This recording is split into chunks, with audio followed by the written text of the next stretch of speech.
Une filière donc automobile diesel qui est en difficulté depuis presque un an maintenant, et avec les partenaires, donc c'est un accord qui a été signé entre l'UMM et les organisations syndicales.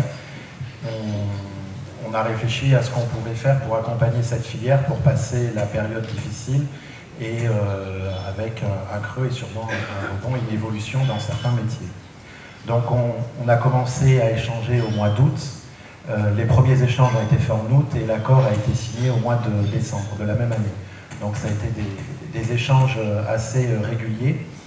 Et donc on a mis en place un accord de branche sur le département pour accompagner les entreprises et les personnes salariées de ces entreprises pendant cette période difficile. Ça a été basé sur quelques points.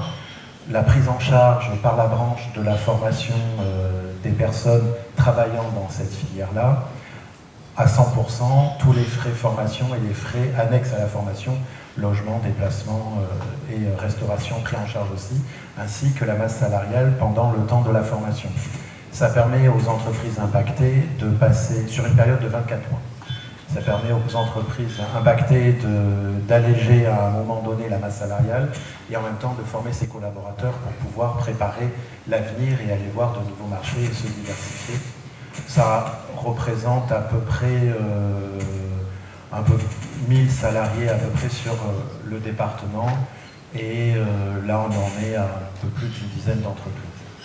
La durée globale entre le premier échange et la signature, ça a été août-décembre.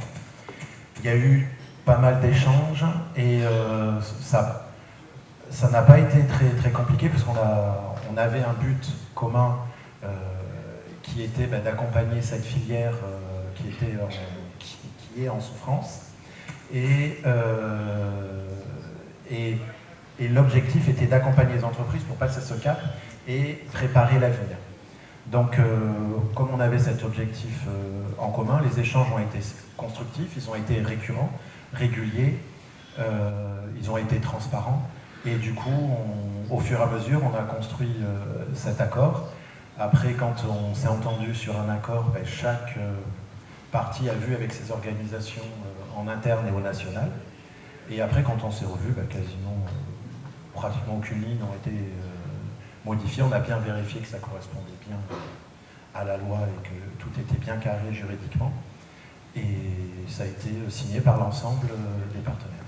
Il n'y a pas de différence de taille. Les plus petites entreprises qui commencent à faire appel à ce dispositif là, on commence à regarder ça, une quinzaine de salariés.